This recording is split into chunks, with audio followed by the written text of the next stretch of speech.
اے اللہ میں تجھ سے ایسی نعمتیں مانگتا ہوں جو ہمیشہ قائم رہیں، نہ تیری اطاعت میں حائل ہوں اور نہ کبھی زائل ہوں۔ اے اللہ میں تجھ سے تنگی کے دن کی نعمت اور جنگ کے دن کے امن کا سوال کرتا ہوں۔ اے اللہ میں تیری پناہ میں آتا ہوں اس چیز کی برائی سے جو تو نے عطا کی اور اس چیز کے شر سے جو تو نے ہم سے روک لی۔ آج ہم انشاءاللہ والدین کے بارے میں دعائیں پڑھیں گے۔ اللہ سبحانہ وتعالیٰ کے حق کے بعد سب سے بڑا حق انسانوں میں سے ہم پر والدین کا حق ہے۔ ہانی بنت ابی طالب کے ایک آزاد کردہ غلام ہے ابو مرہ، وہ کہتے ہیں ایک بار وہ ابو ہریرہ کے ساتھ ان کے وطن عقیق گئے جہاں سے وہ تھے۔ جب ابو ہریرہ اپنے وطن پہنچے تو بڑی اونچی آواز میں کہا، اماں جان السلام علیکی ورحمۃ اللہ وبرکاتہ۔ انہوں نے جواب دیا، وعلیک السلام ورحمۃ اللہ وبرکاتہ۔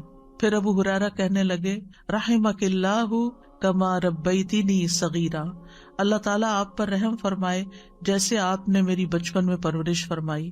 تو والدہ نے جواب دیا، فجزاک اللہ خیرا ورضی عنک کما بررتنی کبیرا، اے میرے بیٹے تمہیں بھی اللہ بہترین جزا دے اور تم سے راضی ہو جائے جیسا تم نے میرے ساتھ بڑھاپے میں نیک سلوک کیا۔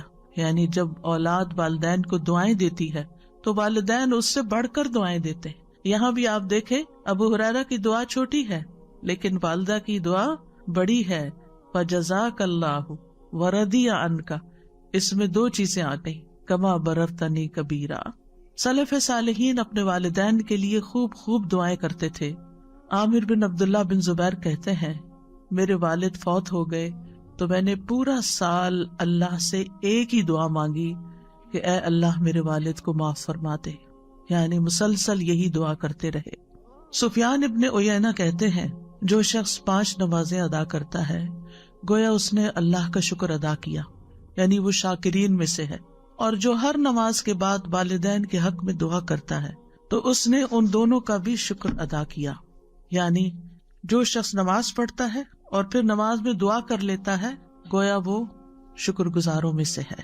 اور اس میں آپ دیکھیے کہ علماء یہ کہتے ہیں کہ جیسے اللہ سبحانہ تعالیٰ کے حق کے بعد سب سے بڑا حق پھر نبی صلی اللہ علیہ وسلم کا ہے، تو نماز میں جب تشہد پڑھتے ہیں تو تشہد میں پہلے درود شریف پڑھتے ہیں اور پھر اس کے بعد والدین کے لیے دعا کرتے ہیں، ربنا اغفر لی ولوالدی وللمؤمنین یوم یقوم الحساب۔ یہ حکمت ہے اس دعا کے یہاں رکھے جانے کی۔ ہر بچے کو جسے نماز سکھائی جاتی ہے اس کو یہ دعا بھی سکھائی جاتی ہے کہ ویسے تو ہم عام طور پر دعا کرنا بھول جاتے ہیں، لیکن جو بچہ نماز پڑھتا ہوگا وہ ہر صورت یہ دعا کرے گا ہی کرے گا۔ اور اس طرح اولاد کی دعاؤں میں ماں باپ ہمیشہ جب تک وہ زندہ ہیں شامل رہیں گے، چاہے والدین زندہ ہیں یا والدین فوت ہو چکے ہیں، ہر 2 صورت میں والدین کے لیے دعا کرنی چاہیے۔ ان کی اگر کوئی سختی یا ان سے کسی قسم کی کوئی ناگوار صورتحال زندگی میں پیش بھی آئی تو بھی والدین اس بات کے حقدار ہیں کہ ان کے لیے دعائیں کی جاتی رہیں، اور جو شکر گزار ہوتا ہے وہی اللہ تعالیٰ کا محبوب ہوتا ہے۔ اور شیطان کا کام کیا ہے؟ اس کا کیا کہنا تھا، وَلَا تَجِدُ أَكْثَرَهُمْ شَاكِرِينَ، کہ تو انسانوں کی اکثریت کو شکر گزار نہیں پائے گا۔ بلکہ ہونا یہ چاہیے کہ جہاں آپ کی کوئی ضرورت اٹکے، جہاں آپ کو کوئی پریشانی لاحق ہو، اتنی ہی والدین کے لیے دعائیں زیادہ بڑھا دیں، کثرت کے ساتھ دعائیں کریں، اور خصوصاً سجدوں میں، یعنی آپ باندھ لیں کہ کس وقت آپ نے لازماً یہ دعا پڑھنی ہے، کیونکہ یہاں پر حکم دیا گیا وَقُلْ رَبِّ ارْحَمْهُمَا كَمَا رَبَّيَانِي صَغِيرًا، کہ یہ کہتے رہیے کہ اے رب ان پہ رحم فرما جیسے انہوں نے مجھے بچپن میں پالا۔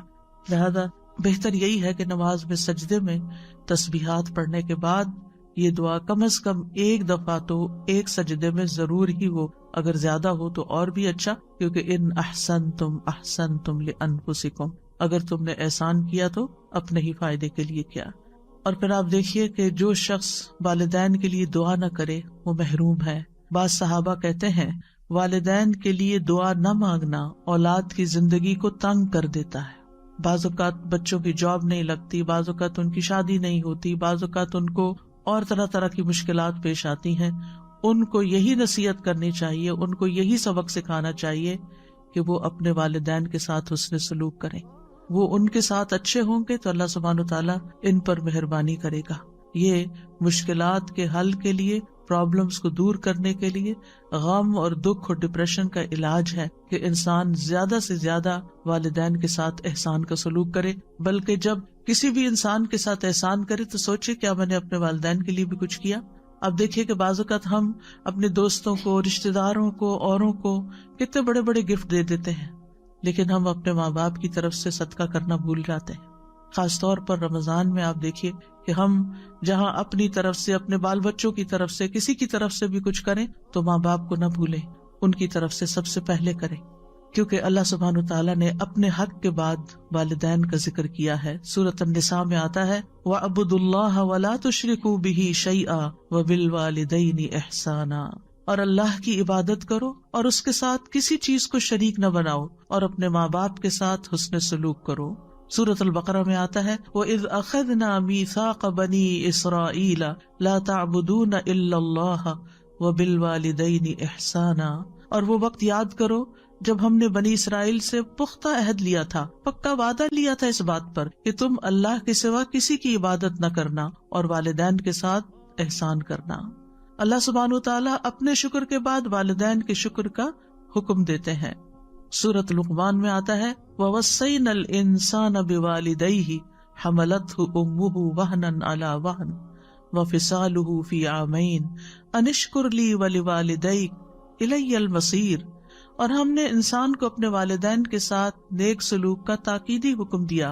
اس کی ماں نے اسے کمزوری پر کمزوری سہتے ہوئے اپنے پیٹ میں اسے اٹھائے رکھا، یعنی پریگنینسی کے دوران صحت مند سے صحت مند ماں کسی نہ کسی طرح ضرور متاثر ہوتی ہے اور اس کے اوپر کمزوری کے پیچز آتے ہیں، اور 2 سال اس کے دودھ چھڑانے میں لگے، یعنی اپنی ہڈیوں کی کیلشیم تمہارے اندر ٹرانسفر کر دی۔ اسی لیے یہ حکم دیا کہ میرا شکر ادا کرو اور اپنے والدین کا بھی، آخر میرے ہی پاس لوٹ کر آنا ہے، واپس تو میرے پاس آنا ہے، پھر میں تمہیں بتاؤں گا کہ تم کیا کر کے آئے ہو۔ تو انشکر لی ولوالدیک، اور والدین میں سے بھی پھر یاد رکھیے ماں کا حق زیادہ ہے، کیونکہ ماں بچے کے لیے تکلیفیں زیادہ اٹھاتی ہے۔ وَوَصَّيْنَا الْإِنسَانَ بِوَالِدَيْهِ إِحْسَانًا حَمَلَتْهُ أُمُّهُ كُرْهًا وَوَضَعَتْهُ كُرْهًا وَحَمْلُهُ وَفِصَالُهُ 30 شهرا حتى إذا بلغ أشده وبلغ 40 سنة قال رب أوزعني أن أشكر نعمتك التي أنعمت علي وعلى والدي وأن أعمل صالحا ترضاه وأصلح لي في ذريتي إني تبت إليك وإني من المسلمين۔ اور ہم نے انسان کو اس کے ماں باپ کے ساتھ نیکی کرنے کی تاکید کی۔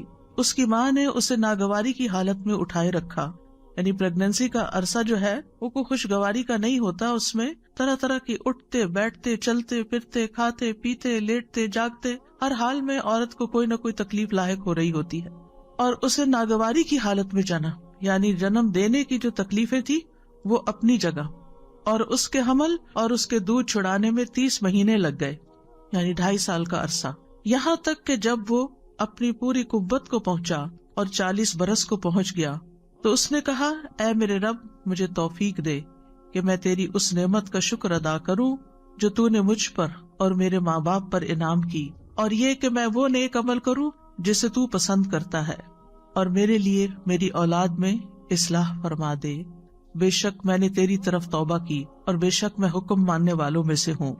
اور اس میں آپ دیکھیے کہ جب ایک بچہ اس طریقے سے اپنے والدین کا شکر ادا کرتا ہے اور اس کے لیے دعا کرتا ہے کہ اللہ مجھے توفیق دے کہ میں یہ کر سکوں، کیونکہ اللہ کی توفیق کے بغیر کوئی کام نہیں ہو سکتا، اور پھر نیک عمل کی دعا کرتا ہے اور اپنی اولاد کی اصلاح کی دعا بھی کرتا ہے اور توبہ کرتا ہے اور اللہ کا حکم ماننے کا عہد کرتا ہے، تو پھر اللہ تعالیٰ کیا فرماتے ہیں؟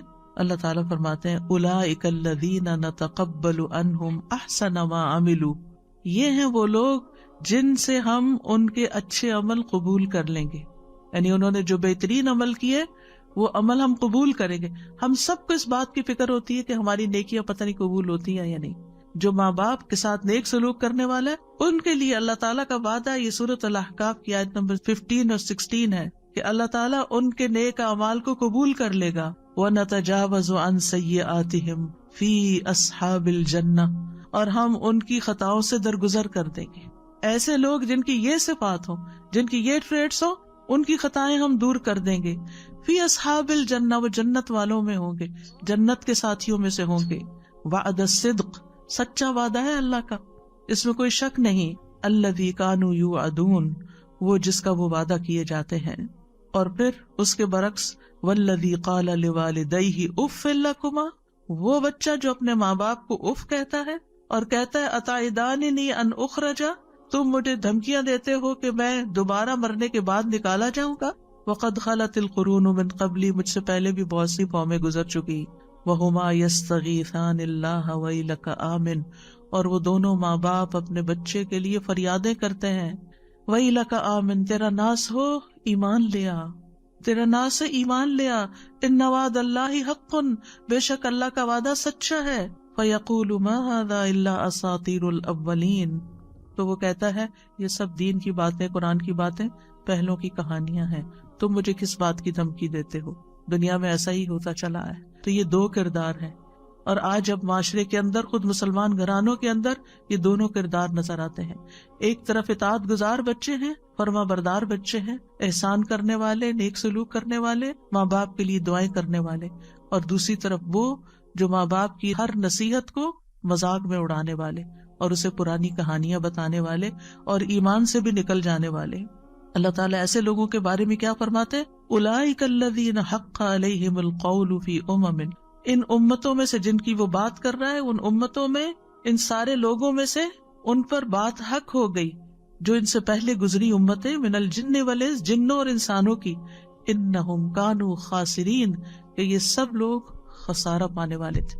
یعنی جنہوں نے بھی یہ رویہ اختیار کیا ماں باپ کے ساتھ، انہوں نے بس خسارہ ہی اٹھایا. ان کی نہ دنیا بنی اور نہ آخرت بنی. یہاں پر ہم دیکھتے ہیں کہ خصوصاً چونکہ ماں کا ذکر ہے تو اس پر حدیث میں آتا ہے، رسول اللہ صلی اللہ علیہ وسلم نے فرمایا، بے شک اللہ تمہیں تمہاری ماؤں کے ساتھ حسن سلوک کی وصیت فرماتا ہے، پھر تمہیں تمہاری ماؤں کے بارے میں وصیت فرماتا ہے، پھر تمہیں تمہارے باپوں کے بارے میں وصیت کرتا ہے، پھر تمہیں قریب سے قریب تر کے بارے میں وصیت کرتا ہے. اس کے بعد باقی رشتہ داروں کا اور باقی لوگوں کا حق آتا ہے. پہلے ماں کا، پھر باپ کا، اور پھر باقی رشتوں کا. ایک اور روایت کے اندر جو سنن نبی داؤد کی ہے کہ ایک شخص نے عرض کیا، اے اللہ کے رسول، میں کس کے ساتھ نیکی کروں، کس کے ساتھ حسن سلوک کروں؟ آپ نے فرمایا اپنی ماں کے ساتھ، پھر اپنی ماں کے ساتھ، پھر اپنی ماں کے ساتھ، پھر اپنے باپ کے ساتھ، پھر قرابت داری میں جو زیادہ قریب ہو. تو واضح طور پر بتا دیا گیا کہ انسان کے حسن سلوک کا سب سے زیادہ مستحق کون ہے. جب انسانوں کے ساتھ نیکی کرنے کا خیال آئے تو سب سے پہلے والدین کو یاد کریں، ان کے ساتھ احسان کریں. انبیاء علیہم السلام اپنے والدین کے ساتھ کیا سلوک کرتے تھے؟ حضرت یحییٰ کے بارے میں آتا ہے، یا یحییٰ خذ الکتاب بقوہ وآتیناہ الحکم صبیا وحنانا من لدنا وزکاۃ وکان تقیا وبرا بوالدیہ ولم یکن جبارا عصیا. یہ اللہ سبحانہ تعالیٰ کی تعریف ہے یحییٰ علیہ السلام کے بارے میں. اللہ تعالیٰ نے ان کو حکم دیا، اے یحییٰ، کتاب پر مضبوطی سے عمل پیرا ہو جاؤ، اور ہم نے اسے بچپن میں ہی قوت فیصلہ عطا کر دی تھی.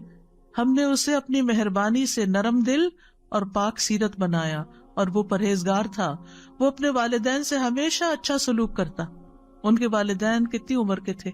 بہت بزرگ. حضرت زکریا علیہ السلام انتہائی بوڑھے ہو گئے تھے، اور والدہ بھی بہت بوڑھی تھی جب وہ پیدا ہوئے. تو آپ سوچئے کہ ایک